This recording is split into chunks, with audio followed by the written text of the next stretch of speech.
Cato Jones for having me tonight for my New York book launch.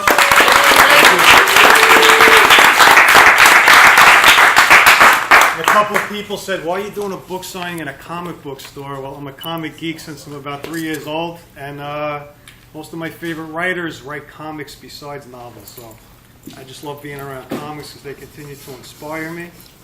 And tonight I got a couple of stories that are in my new book, Antibacterial Pope. I have my own little subgenre called Bizarro Super Shorts. I've been reading them around the conventions the past couple of years. I'm going to read you 6 of my Bizarro Super Shorts, and then one of the stories that's in Antibacterial Pope.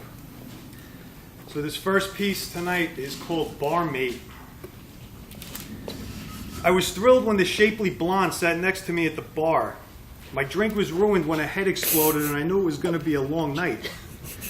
The bartender didn't charge me for the next round. Another shapely blonde sat next to me a few nights later, but this time I covered my drink beforehand.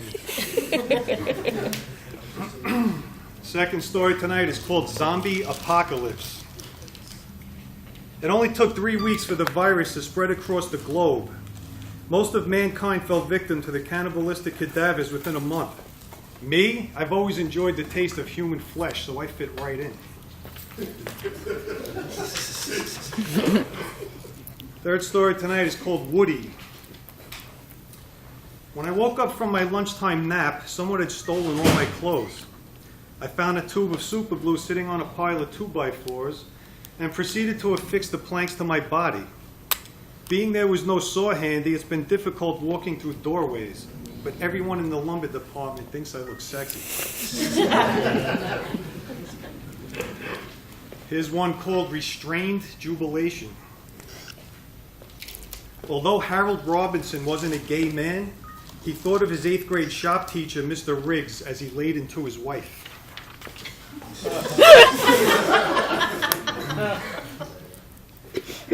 This is my latest super short. It's called Examination.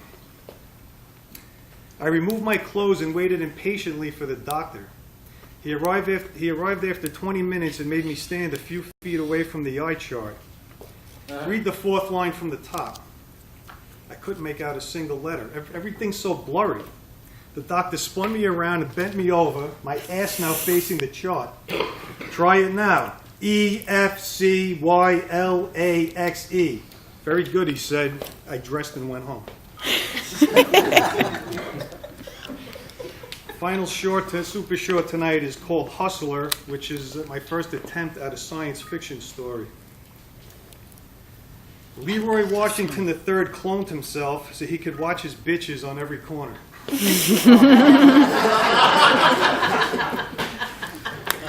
Got a sip and we'll go to the short tonight.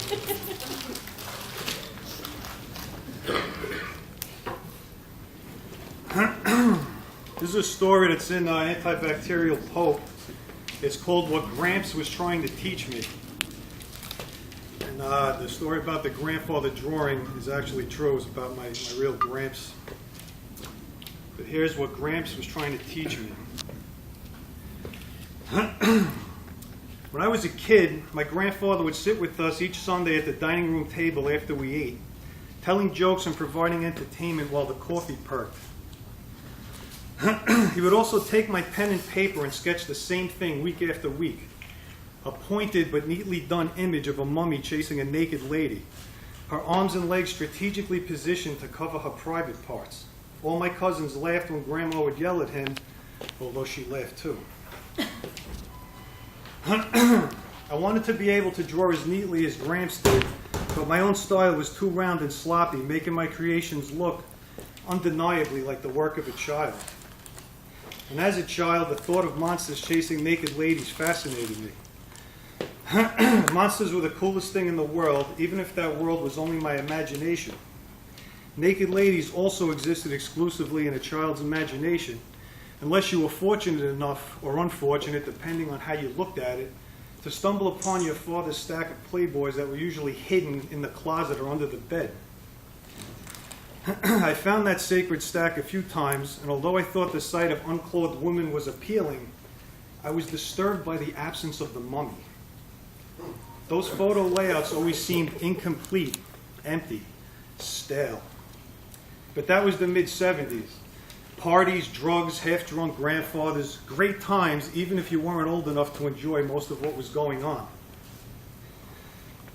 Today I sit behind a desk at Plus State Insurance Company, a successful adjuster, stressed from certain clients, and slightly apprehensive each time I hear a truck backfire or something heavy being dropped into a dumpster down the block.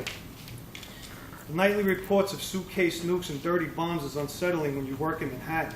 I try not to let this bother me, but I can't help it. Excuse me. One thing I've been trying to help is the situation with my love life. Diane left me last year, tired of what she called my immature fetishes. 5 years of marriage down the toilet. The 3-week stint with Shelley also went downhill, she too complaining that a man of my stature should start taking himself and his love life more seriously. Deborah, who works upstairs in accounting, said the same thing to me last week, adding that she couldn't understand how I held such a well-paying job in between my constant daydreaming, silly doodling, and bizarre requests in the bedroom. Thank goodness for Jeff down in the mailroom. He introduced me to a website where you can meet people who shared similar or even the same interests. I gave it a shot 2 days ago, and would you believe this weekend I'm heading to northern Jersey to meet Cynthia? I don't know why you're rolling your eyes. We've spoken on the phone 3 times already, and all systems are go. Although her bio was incredibly similar to mine, the pictures are what honestly lured me in. Long platinum blonde hair that made her look like a movie star from the 60s, a body comparable to Marilyn Monroe, which many men don't find attractive today, but I can't understand the allure of women who look like they shoot heroin 5 times a day. And after speaking with her, an attitude that screams, I'm the one you've been looking for. The next 2 days will probably drag waiting for Friday when I'll leave the city at 5 p.m. sharp and head for a weekend that promises to be all I've ever wanted. Please, please, please don't set the bomb off until after this weekend. The drive out to Cynthia's house was long but peaceful, and the scenery was beautiful. I even considered looking for work out here, maybe even relocating from my overcrowded urban neighborhood. She was right about the endless miles of woods, trees, and stretches of green fields line the sides of the highway for miles, making it feel more like rural Pennsylvania or upstate New York. Who would have ever guessed Jersey was this beautiful? The GPS guided me without issue. I pulled in front of Cynthia's home just 2 hours after leaving work, which is great considering the Friday night traffic. She had told me her husband left her for an old high school sweetheart a few years earlier, just took off one morning with a letter taped to the fridge along with a generous bank account, the house, and 2 nice cars. She said the first week was difficult, depressing, and strange considering they weren't having any kind of marital problems, at least none she could detect. After 7 years, she still hadn't heard from him. Cynthia had started dating a few months after his departure and, like me, was ridiculed for her desires. She must have heard me pull up. I was greeted at the front door with a hug and a kiss on the cheek. Her blue eyes radiated. She complimented my taste in cars, then again, who doesn't like a Jag, and said I looked even better in person than on computer. I followed her to the kitchen where she had plates and dinnerware set for us. Now, I'm no fool. For all I know, Cynthia could be some kind of schizo or who knows what. But we had discussed the dangers of meeting people online and agreed to order the food when I arrived. But after 5 minutes with her, I knew that wasn't necessary. I still let Jeff know where I was going and to keep his cell phone on just in case. He was turning into a really good friend. But Cynthia was amazing. She actually modeled for a couple of catalogs that catered to larger women, although no one in their right mind would consider her large. She was financially set thanks to the ex-husband, but enjoyed posing and getting out of the house a few times a month. After we ate, I was surprised you can get good Chinese food this far away from the city. We were both in the mood for coffee, which she brewed in front of me so I could see she wasn't adding cyanide. We both laughed each step of the process, and by the time she added 2 sugars to my cup, we kissed, then held hands as we walked through the sliding glass doors onto the deck, which faced an inviting pond. Nice view, I said, picturing what it must be like to wake up to such a sight every morning. Tell me about it, she answered, looking at me, ignoring her vast property. We finished our coffee and talked for about 10 minutes when Cynthia interrupted the chit-chat. So, did you bring everything? course, it's in the trunk. Well, hurry up. I've been waiting too long for this. I ran out to my Jag and returned with a duffel bag. It was dark out, but the moon illuminated the surrounding woods quite nicely. It must have been over 85 degrees, but that wasn't going to stop us. Cynthia smiled as I prepared. She undressed without blushing, placing her clothes over the deck furniture. Her bra reminded me as much of something from the 60s as her hairdo did. She stood uncovered, waiting for me to finish. Okay, all ready. She kissed me on the lips, at least in the area where my lips were, and I could feel her excitement through the bandages. We walked down the back stairs, and she started with a slow jog. Help, she said, loud enough that if there were any neighbors, they would have been alarmed. Help me, dear God, please help me. I began pursuing the beautiful blonde. She had taken something that didn't belong to her from my tomb, and I was determined to make her pay. Cynthia took off, running completely naked through the woods, screaming at the top of her lungs. I was bothered that someone would hear her and think we were crazy, but she assured me no one was around for miles. I lost all worry as we hit a clearing.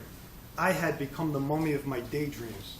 The girl I chased looked exactly like the girl my grandfather had sketched countless times, sometimes in my drawing pad and sometimes on whatever I could find, which was usually a piece of lined loose leaf. I gained some ground, and for a second I thought she was slowing on purpose, until I realized she was just catching her breath. Then she took off again into another wooded section. I didn't tire. My adrenaline pumped like never before. The chase was more fulfilling than any sex I'd ever have, more fulfilling than any piece of porno I'd ever looked at, more fulfilling than any monster or adult film I had ever watched. We hit another clearing. I could see slight whip marks on Cynthia's back, which must have been caused by bushes or branches. Once again, I gained on her. Please, she said, but I couldn't tell if she was serious or acting. Her voice suggested serious. Please, I can't run anymore. Please don't kill me. I picked her up with a loud roar and began to carry her back toward the house, which must have been a good mile away by now. She pretended to faint, having finally been captured by the monster. I was sweating my ass off in these bandages, but told myself that I was the mummy, and mummies don't sweat. I walked on, catching an occasional peek at her jiggling breasts. I even dragged one leg like in the old monster movies my grandfather had let me stay up late to watch when I used to sleep over his house as a kid. Her backyard came into my vision about 10 minutes later. She was still passed out, still acting, I hoped. And despite finally fulfilling my fantasy with someone who had a mutual desire, I was looking forward to getting out of these soaked bandages, as well as what would inevitably come next. My back was killing me, but I pressed on. Then something happened. I was on my back, looking up at the stars and also at my grandfather's face. I never saw him like this. Anger dripped from his gaze. Cynthia also stared down at me, a look of complete disappointment spread across her gorgeous visage.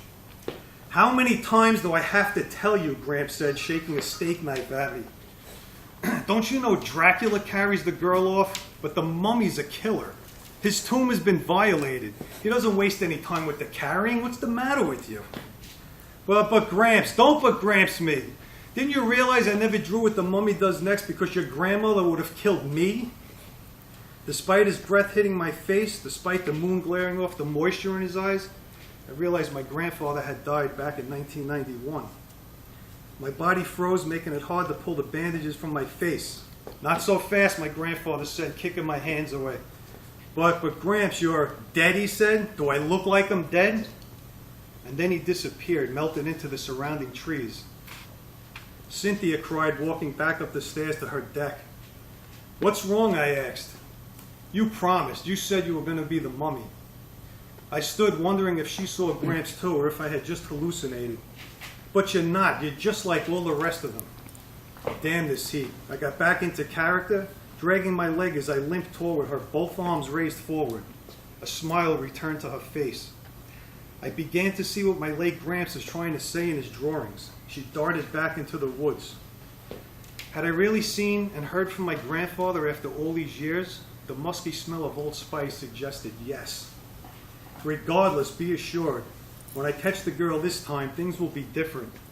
I will chase the girl who I've seen in drawings since I was a child, who I now know is a real person named Cynthia, but I won't be carrying her back. I finally understand what Gramps was trying to teach me. Thank you.